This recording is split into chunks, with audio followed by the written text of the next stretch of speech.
Bishut Merav Rabotai, avec un peu Bishut Hashem. La paracha de cette semaine, c'est la paracha de Re'e.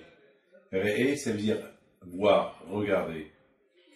Et la Torah dit, Hashem dit à Moshe Rabbeinu de dire au Béni Israël, regardez, voilà, je vous donne la bracha et je vous donne la klala. Je vous donne la bénédiction et je vous donne la malédiction. Tout d'abord, on a bien remarqué que la Torah, elle commence toujours par une bonne phrase, la bénédiction. Il y a beaucoup de gens qui commencent mal, ils commencent avec une mauvaise phrase, après ils disent pardon, ils disent une bonne phrase. Non, la Torah, elle nous apprend que toujours il faut commencer par une très bonne phrase, et si et plus tard, si vraiment la bonne phrase n'est pas écoutée, alors il faut savoir que ça va être le contraire. Cette paracha de Re'e, ça veut dire voir. Voir quoi? Alors j'ai toujours posé la question, lorsqu'on dit « je te donne », lorsque je dis « je te donne », ça veut dire voilà, je prends un stylo dans mes mains et je le donne. Mais comment je peux donner une bracha? Comment je peux donner une bénédiction? La bénédiction elle sort de la bouche, ça ne s'appelle pas donner. Une malédiction, ça sort de la bouche. Je sais qu'on peut traduire une malédiction que souhaiter le mal à quelqu'un. Bénédiction, souhaiter le bien à quelqu'un. Alors pourquoi la Torah elle dit le mot donner? Le mot donner, ça veut dire donner. Donner. Aninoten. Je donne. Comment on peut dire je donne une bracha? Je donne une bracha. Je fais une bracha. Oui, ça je peux le dire. Je fais une bracha. Mais donner, c'est pas un langage donné. Eh bien, la réponse, elle est que lorsque c'est Hachem qui le dit, c'est de l'acquis. Moi, je peux dire à quelqu'un, je te fais une bracha, je ne sais pas s'il va être accepté ou pas. Je peux aussi maudire quelqu'un, je ne sais pas s'il va être accepté ou pas. Ça ne veut rien dire. Mais lorsque Hachem, il dit, je te donne bracha, ça veut dire que c'est de l'acquis. C'est de l'acquis, c'est vraiment, tu l'as eu. C'est de l'acquis. Tout ce qui vient d'Hachem, c'est de l'acquis. C'est quelque chose qui arrive. Vous savez que toujours ce mois-là, de Elul, ce mois de Elul, Be'ezat Hashem, voilà, dimanche, si Dieu veut, dimanche soir, c'est Rosh Chodesh Elul. Il faut savoir que le mois d'Elul, c'est vraiment le mois de voir, de regarder. Il faut savoir une chose. Beaucoup des fois, on va visiter des choses. On va visiter un musée, on va visiter les Havdil, un rabbin. Pourquoi on va visiter un rabbin? Pour le voir. C'est quoi quel profit elle a la femme lorsque son mari, il lui offre un diamant, une très belle bague? Le plaisir qu'elle a, c'est de voir. Le diamant ne va pas le manger. C'est quoi le plaisir de quelqu'un qui est riche? C'est qu'il voit son compte en banque. Il voit qu'il a de l'argent. Il voit. Il reçoit son revenu de compte et il a une satisfaction. À tel point que Haramim me disent qu'un aveugle, il est considéré comme un mort. Pourquoi un aveugle, il est considéré comme un mort? Parce qu'il ne peut pas voir. Tout le plaisir, c'est de voir. Vous allez dans un mariage. Un mariage, c'est les gens, la plupart des gens, ils s'en foutent du repas, mais ce qui les intéresse le plus, c'est le décor. Voir le décor. C'est le décor qui attire l'œil. Parce que manger, on peut se satisfaire avec une pizza, avec un morceau de pain, et ça y en a mangé. Mais l'œil, l'appétit que l'œil, il n'a pas de faim. Il n'a pas de faim. Jamais l'œil, il est rassasié. Jamais. Beaucoup de fois, ça arrive qu'à la synagogue, il y a un kiddush. Après le Shabbat, après la prière du Shabbat, il y a un kiddush. La première chose que les gens y voient, c'est la table, comment elle est dressée. La table. Et du coup, ils voient toutes sortes de petites, des petites choses, de l'apéritif qui est sur la table. Et du coup, l'homme, la personne, il veut manger de tout. beaucoup de fois, ça arrive qu'on est à l'hôtel, il y a un buffet, il y a beaucoup de différentes assiettes, et la personne ne sait plus par où prendre, comment prendre. Il veut tout à la fois, mais c'est les yeux. Et justement, Akadosh Baruch Hu nous dit, il nous dit à nous, regardez, imaginez. Vous savez pourquoi des fois l'imagination, c'est regarder. Il y a la différence qu'il y a entre l'imagination et regarder, c'est que regarder, c'est que tu vois. Imaginez si tu vois dans ton imagination, tu vois dans ta pensée, mais tu ne vois pas. Tu vois, par exemple, lorsque Pekavot, il te dit, Da mali ma'ala mimar, sache ce qu'il y a au-delà de toi. Da, connaître. Da mali ma'ala, sache ce qu'il y a. Ça veut dire imaginer. Qu'est-ce qu'il y a au-delà de toi, c'est Hachem. Et c'est ça. Beaucoup de fois, la Torah étudie par exemple, Vida'atem kena Hachem. Et vous saurez que c'est moi Hachem. Hachem, il a dit à Moshe Rabbeinu, à la fin de Paro, il va terminer. Le Shabbat, il tient tête avec moi. Il ne veut pas envoyer les Juifs de l'Égypte. Mais tu vas voir, à la fin, il va recevoir un coup dur que lui-même, il va reconnaître que j'existe. Voilà, il va savoir. Donc ça veut dire, il y a ce qu'on appelle l'aïdia, la mahshava, la riya, il y a voir, la pensée, il y a connaître. Et c'est quoi le mot connaître? Ben, connaître, c'est aussi la branche de voir. Connaître, c'est la branche de la pensée. C'est toute une branche. Vous savez, c'est tout. Je ne peux pas penser, par exemple, quelque chose que je ne connais pas. Imaginez-vous un aveugle. Est-ce qu'il peut penser c'est quoi le soleil? Non, il ne peut pas penser. Parce qu'il n'a jamais vu. Est-ce qu'il peut penser c'est quoi un diamant? Non, il ne l'a jamais vu. C'est comme ça. Il peut reconnaître par la voix. Par exemple, s'il va se marier, jamais saura comment elle est sa femme. D'ailleurs, je vous raconte une belle histoire. Il y avait le Baba Saleh Alav Shalom, son arabe, c'était Rabbi Moshe Torjman. C'était un grand tzaddik. Et ce Rabbi Moshe Torjman, Alav Shalom, il est tellement tzaddik que jamais il n'a pas vu une femme dans sa vie. Jamais, même sa femme. Il était un grand tzaddik. Vous savez, ne posez pas de questions, c'est comme ça. Il y a des choses qu'on ne peut pas comprendre, c'est tout. Bien sûr, d'ailleurs, Hachamim disent que même Abraham Avinu, Alav Shalom, il aimait tellement sa femme il respectait tellement sa femme il savait que sa femme était belle, il savait que sa femme, c'est sa vie, tout ça. Mais il avait un grand respect vis-à-vis d'elle jusqu'à, il a jamais vu sa beauté. De l'autre côté, parce que peut-être sa femme aussi se couvrait tout le temps. Donc, to make the story short, faire l'histoire courte, quand est-ce qu'Abraham Avinu, il a découvert que sa femme était belle? Uniquement lorsque ils ont traversé le fleuve, et à travers le reflet du fleuve, il a vu sa femme. Il a dit, maintenant je vois ma femme que tu es belle. Ça veut dire pour vous dire que jamais il savait. Mais ça ne veut pas dire qu'on a... Mais vous savez, il donnait toujours le compliment à sa femme. Il écoutait sa femme. Ça veut dire que sa tête était trop propre. Lui, c'est ce qui l'intéressait, c'est sa femme. L'attitude de sa femme.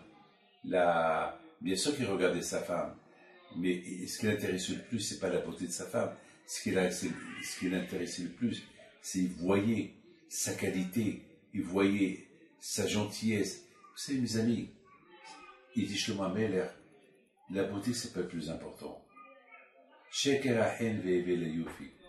Les gens, malheureusement, ils cherchent la beauté. Je me rappelle jamais, j'oublierai, il y avait quelqu'un qui s'est marié tard parce qu'il cherchait une belle femme, belle femme. Et le bon Dieu l'a puni. Comment il l'a puni?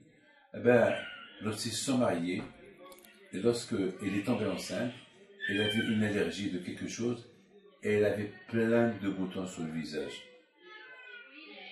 Alors, d'un côté, il voulait une belle femme, il a eu la belle femme, et après, malheureusement, il ne pouvait plus la supporter. Elle était enceinte, il a divorcé. Elle, Baruch Hashem, il a mis au monde un beau garçon, et il s'est remarié plus tard avec quelqu'un d'autre, et lui, jusqu'à maintenant, il n'est pas marié. Et il dit, le plus important, c'est pas la beauté, et c'est pas la richesse, c'est la qualité. Alors, Abraham Abinu al-Shalom, il ne voyait pas la beauté de sa femme. Il voyait les qualités de sa femme, c'est le plus important. Bien sûr, la beauté, c'est un cadeau du ciel. On dit que Rachel, Imeno, elle était l'image de Hava. Elle était très belle, Rachel, Imeno. Vous croyez que Yaakov Abinu l'a marié Rachel parce qu'elle était belle? Pourquoi vous croyez que Yaakov Abinu, il n'avait rien à faire, rien qu'à voir un défilé des 4 femmes qu'il avait pour voir qui est belle, qui n'est pas belle? Non. Yaakov Abinu, la Torah a dit que Rachel était belle et physiquement, mais était belle aussi spirituellement dans ses qualités. Ses qualités, ils étaient propres. Vous savez qu'on dit que Tzipora, la femme à Moshe Rabbeinu, la Torah a dit qu'elle était noire, couchite.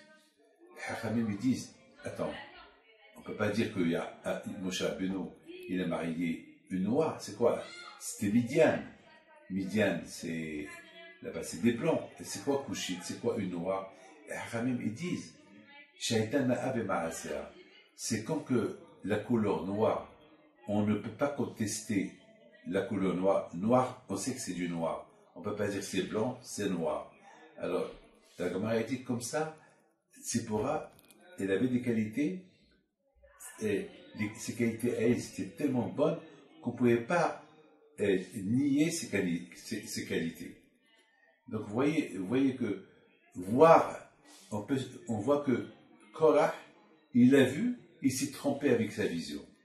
Alors ça veut dire que beaucoup des fois, voir c'est bien et voir c'est pas bien. Par exemple, vous savez qu'on dit que les prophètes d'avant, on les appelait Haroé, les voyants. Comme Shmuel Hanavi était aussi grand que Moshe Aaron en prophétie, mais on l'appelait Haroé, voir. Alors vous savez, le mot voir, c'est une bénédiction. On dit, il faut toujours voir ton maître. Pour Hachem, grâce à Dieu, jusqu'à maintenant, dans ma tête, j'ai toujours cette vision de mes rabbins. Les rabbins que j'ai connus, les rabbins que j'ai vus. C'est écrit d'ailleurs dans mon bureau, il n'y a que les photos de mes rabbins. Je les regarde. Il faut toujours voir. Donc ça veut dire que le mot voir, c'est quelque chose. Le mot voir, c'est quelque chose de très important. Alors la Kajoko, il dit, regarde, je vous donne. C'est-à-dire, regardez dans votre imagination, regardez dans votre tête, regardez ce que je vais vous dire. Vous savez, dans la tête, on peut être milliardaire. On voit que je suis milliardaire. Dans ma tête, j'imagine que je suis milliardaire. Dans ma tête, j'imagine que j'ai gagné à l'auto et j'ai reçu l'auto et j'ai posé à la banque. Dans ma tête. Alors, la Torah te dit, Moshe Rabbeinu dit au Bnei Israël, si vous respectez la Torah, regardez de votre imagination, regardez de votre pensée, comment Akash Baruch Hu vous donne. Et ça c'est facile, hein. Ça c'est facile. Ça c'est quelque chose que peut-être vous n'avez jamais entendu, vous avez toujours cru que donner, c'est lorsque je donne de main à main. Eh bien, il faut savoir que le mot donner, ça ne veut pas dire uniquement donner en main à main, ça veut dire que je peux aussi dans ma tête recevoir. Je peux aussi dans ma tête voir comment je reçois. Mais quand, c'est pas du gratuit ce que tu vas recevoir. Lorsque tu suis le chemin de Akadosh Baruch Hu. Le mois de Elul, c'est le mois de donner. Le mois de Elul, on se donne. Qu'est-ce qu'on donne? Qu'est-ce qu'on voit? Regarde. Le mois de Elul, tu regardes. Tu fais une révision. Tu fais un emploi du temps de 30 jours avant Rosh Hashanah. Qu'est-ce que tu as fait pendant toute l'année? Comment tu peux te repentir? Comment tu peux rattraper le temps perdu avec Hachem? Vous savez, le mot voir, c'est une bénédiction. Lorsqu'on voit quelque chose mal dans la tête, c'est une malédiction. Quelqu'un qui pense du mal sur quelqu'un. Quelqu'un qui pense comment se venger de quelqu'un. C'est du mal. Alors c'est une kélela, c'est une malédiction. Quelqu'un qui regarde le bien. Quelqu'un qui voit dans sa tête, avec tout ce que mon ami m'a fait, eh ben, je lui pardonne quand même. Eh ben, c'est une bénédiction. C'est une grande bénédiction. Et le mois d'Elul, c'est le mois de la voyance. le mois de la réflexion, le mois de ce qu'on appelle de Hijvon HaNefesh. Hijvon HaNefesh, ça veut dire prise de conscience. Vous savez que le Rambam il dit que la vraie teshuva, c'est vidouille. Vidouille, ça veut dire se repentir, avouer. Et alors j'avoue, je regarde, je pense. Par exemple, lorsque je fais la prière, on dit lorsqu'on fait la prière, il faut, c'est kavana, il faut penser. Et alors je pense, je vois. Alors là, je voudrais vous raconter une belle histoire. Il y avait une fois un monsieur qui était en train de... Il venait à la synagogue pour prier. Et pendant la prière, j'ai remarqué que son téléphone a vibré. Et il prend le téléphone, il regarde. Et il était pendant la Hamida, pendant la prière. Et après, j'ai vu qu'il a fait un sourire. Alors j'étais curieux. Pourquoi il a souri? Quel message il a reçu? À quoi il a pensé? Qu'est-ce qu'il a pensé? Et j'étais curieux. Alors, je l'ai attendu jusqu'à qu'il ait terminé sa prière, et je l'ai appelé. Je lui ai dit, Moshe, j'ai remarqué que pendant ta prière, tu as fait un sourire. Mais il dit quoi, Rabbi David, tu m'as vu? Il dit, bien sûr, je t'ai vu. Je t'ai vu, oui. Alors, Rabbi David, ça y est du tout. Non, je dis, non, c'est pas rien. Tu vas pas sourire pendant la Hamida pour rien. Si tu as souri pendant la Hamida, c'est que tu as vu, c'est que tu as reçu un message. Je voudrais bien partager ta joie. Je veux dire, Rabbi David, c'est pas une joie, c'est un malheur. Je dis, quoi, avec un malheur, tu rigoles? Je dis, Rabbi David, voilà. C'est bien remarqué que je suis venu un peu en retard à la synagogue. Je dis, oui. Je dis, Rabbi David, avant de venir, ma femme m'a dit de chauffer l'eau.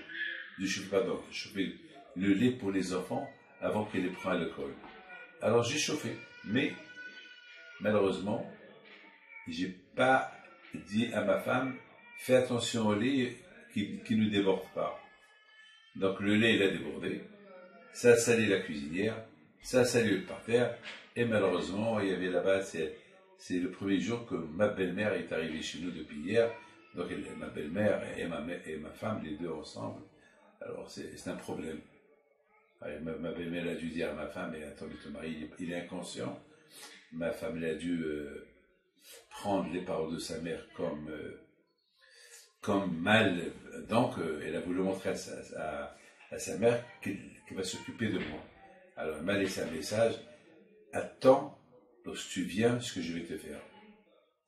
Alors voilà, Rabbi David, c'est pour ça que j'ai rigolé, style, qu'est-ce qui m'attend avec ma femme? Je lui dis, écoute-moi, mon fils, je connais bien ta femme, je vais t'aider. Je vais t'aider. Il me dit, Rabbi David, ma femme n'est pas facile. Oh là là. Je lui dis, bon, tu sais quoi, mon fils, tu as deux grands problèmes. Il me dit, lesquels? Je dis, le premier problème, tu l'as avec le bon Dieu. Parce que pendant que tu étais à côté de lui, tu fais la Hamida, tu as vu le téléphone. Et tu as rigolé, tu t'es déconnecté de la prière. Et le deuxième problème que tu as, maintenant, c'est avec ta femme et ta belle-mère. Alors, admettons, tu veux que je t'aide ou pas? Je dis, Rabbi David, on va minimiser un peu mon problème. Je lui dis, comment? Il dit qu'Hachem, je peux m'arranger avec lui. Je vais faire tes choix. Voilà, Ré. Voilà. Ré, ça veut dire, au moins que lorsque quelqu'un il fait une faute, qu'il voit qu'il a fait la faute. Et qu'il fait tes choix. Ré. Mais, avec ma femme, c'est un problème. Je dis, alors, moi, je me l'occupe, donne-moi le téléphone. Je prends le téléphone, avec le téléphone de son mari, bien sûr, et j'appelle sa femme.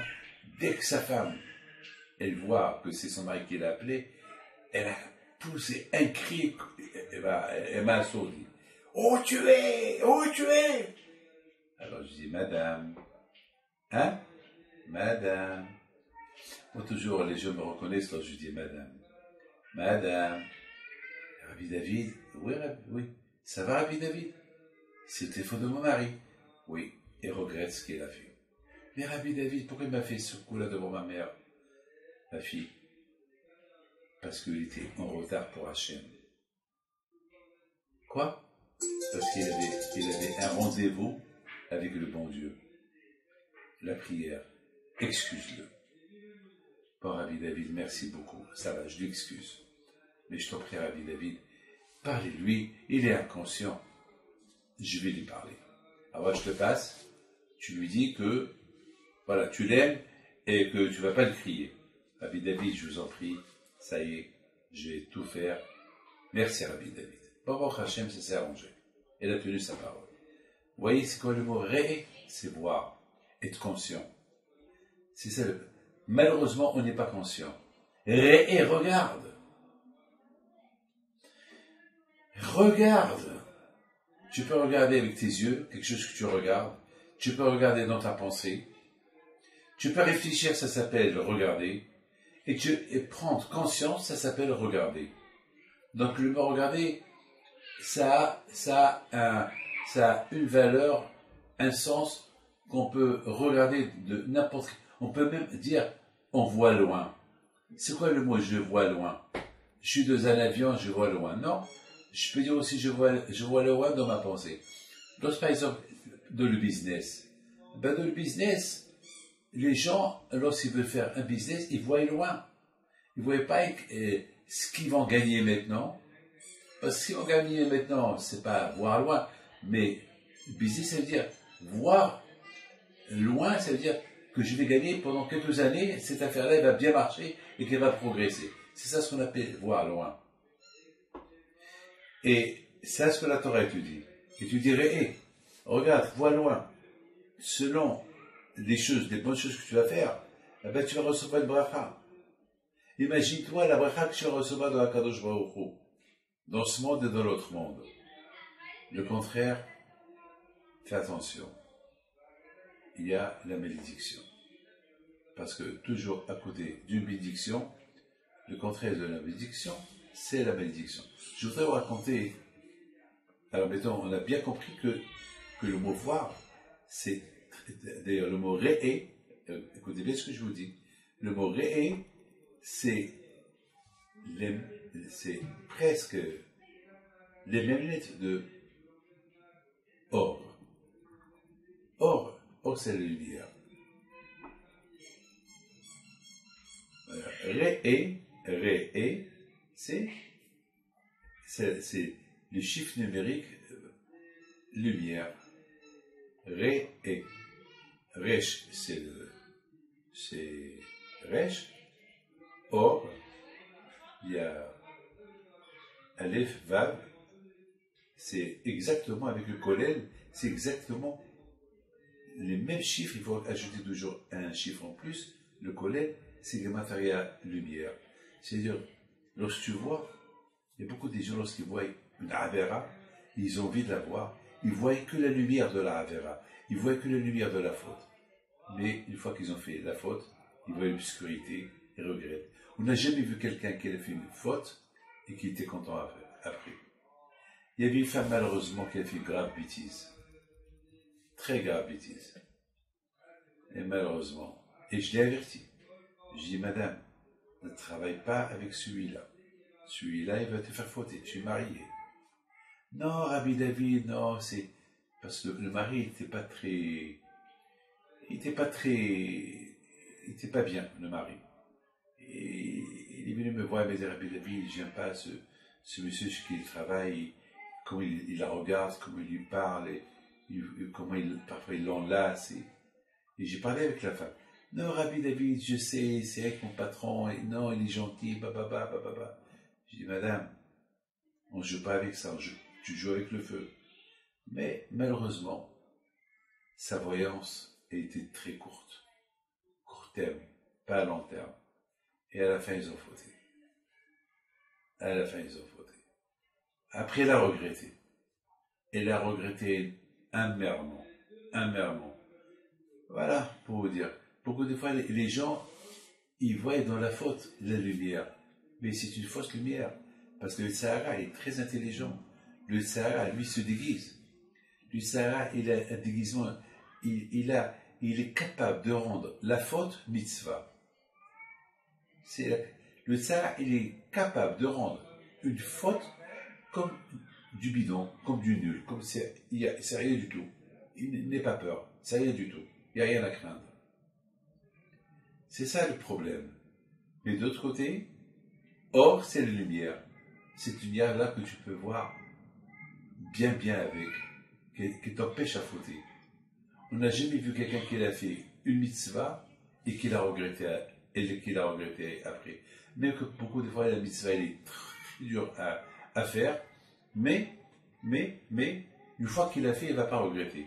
Par contre, quand quelqu'un il faute, il a la lumière de la faute, il a tellement envie de fauter, mais une fois qu'il a fauté, il regrette. Et c'est trop tard. Vous savez, une fois que la balle, elle sort du revolver, une fois que tu tires, tu peux plus récupérer la balle. Ça y est, elle est tirée, elle est partie. Mes amis, c'est ça la paracha de Re'eh. Rabbi Yaakov alav shalom, dans son livre Pituchei Chotam, il dit, c'est quoi la connexion entre Re'eh et Ekev? Il y a deux parachiotes. La paracha de Ekev, qu'elle parle du talon, la fin, et Re'eh, voir. Et il dit, le Rabbi Yaakov il dit, pour que la personne ne faute pas, il faut toujours qu'il voit la fin. Re'eh, Ekev. Regarde ta fin. Et oui. Regarde ta fin. Un jour, tu vas donner des comptes à Kadosh Baruch Hu. Il faut toujours regarder. Mais il faut toujours regarder, comme on a expliqué, regarder la vérité. Parce que tout ce qui vient du Yitzhara, c'est du faux. Parce que le Yitzhara peut te montrer que la faute, elle n'est pas une faute. Et elle n'est pas aussi une mitzvah. Mais elle n'est pas une faute. Mais par contre, le Yitzhara Tov, lorsqu'il te montre la mitzvah, il te montre que c'est une mitzvah, elle est toujours une mitzvah. Et c'est toujours une mitzvah. Elle n'est pas une avera. C'est la différence entre le Yitzhara et le Yitzhara Tov. Le Yitzhara, c'est un menteur. Il te montre la faute comme une mitzvah. Voilà, il te la montre comme une mitzvah. Mais elle n'est pas une mitzvah. C'est une avera. Mais le Yitzhara, c'est ça le Yitzhara. Le Yitzhara Tov, il n'est pas menteur. Il est émet, il est vrai. Il te montre la mitzvah comme mitzvah, et que cette mitzvah qui te montre, elle n'est pas une avera. La différence entre le mensonge et la vérité, c'est comme qu'il dit Arizal Akadosh. Tu vois une chaise avec 4 pieds, elle ne bouge pas. C'est la vérité. Le mensonge, c'est quoi? C'est une chaise à 3 pieds qu'elle bouge. Elle bouge. Donc, c'est ça le mensonge. Le mensonge, toujours il bouge. Il n'est pas stable. Voilà le mot Re'eh Ekev. La connexion des deux parachiotes. La fin et voir. Voir toujours la fin. Pour ne pas, Shalom, qu'on arrive à fauter, il faut toujours voir la fin. Qu'un jour, on va être devant Akadosh Baruch Hu, et malheureusement, alors j'étais à Miami il y a 3 semaines, il y a un mois, et j'étais là-bas le jour qu'il y a eu cette fameuse tour, Chapel Tower, qui s'est effondrée. Il y a eu pas mal de gens que je connais, qui étaient là-bas. Ben, pendant les 2 semaines que je restais là-bas à Miami, j'allais chaque jour voir les ruines de cette tour. Pourquoi? Parce que j'étais là-bas pendant 20 fois. Pendant 20 ans, je recevais les gens là-bas au 12e étage. Et chaque jour, j'allais là-bas remercier Akadosh Baruch Hu que le jour que ça s'est passé, j'étais pas là-bas. Et j'ai dit merci à Hachem, que tu as épargné ma vie. Vous voyez, et voir la reconnaissance. Pour reconnaître le bien que quelqu'un t'a fait, il faut le voir dans la tête. Tu vois quelqu'un qui t'a fait un bien, tu reconnais, tu vois.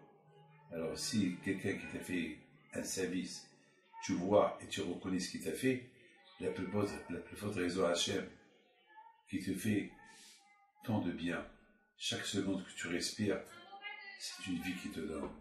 C'est ça, voir. Que le bon Dieu vous protège et vous donne la santé. Amen. Tout à l'heure, j'ai commencé l'histoire de Rabbi Moshe Torzman, qui était le maître de Baba Salé. Je ne l'ai pas terminé. Au départ, je n'ai pas voulu la terminer, mais je la termine quand même. Il a perdu sa femme. Et lorsqu'il a perdu sa femme, il était vieux. Il était vieux, et donc il n'avait personne, dans le moment, il n'y avait personne qui pouvait accepter à le marier. Il était vieux, et était un grand tzaddik, et était très, il n'y avait aucune femme qui pouvait le suivre. Mais il y avait une femme qui était très très moche. Et que cette femme-là, vraiment, personne ne pouvait la marier. Personne ne pouvait la marier. Vraiment, elle était préparée que les gens, ils avaient peur d'elle. Alors, Baba Saleh Alav Shalom, c'est lui qui a donné l'idée. Si je ne me trompe pas, comme ça, moi j'ai écouté l'histoire. Il a dit, eh ben, le seul homme qui peut marier cette femme-là, c'est Rabbi Moshe Torjman. Parce que de toute façon, lui, il ne voit pas les femmes. Eh ben, il s'est marié avec elle. Et elle a accepté, était heureuse. Parce que d'un côté, elle était heureuse, elle a marié un grand sadique. Et d'autre côté, elle était heureuse qu'elle se marie. Et elle a eu un enfant avec lui. Un ou deux enfants. C'est de la folie, ça. C'est de la folie. D'ailleurs, vous savez qu'on raconte aussi sur mon père aussi, à la vache. Il a tellement fait attention avec ses yeux que beaucoup de fois, ma mère, elle voulait le tester si mon père, il allait la regarder. Alors, elle se déguisait, elle rentrait à la maison, comme une femme qui vient recevoir une bracha, elle demande à mon père des brachot, et pourquoi des fois mon père, il avait des doutes, est-ce que c'est sa femme ou c'est une autre femme? Mais il n'a jamais regardé. C'est des histoires qu'on a vécues avec. Voilà, la paracha de Re'e. Voir les bonnes choses, éviter les mauvaises choses. Que Dieu protège.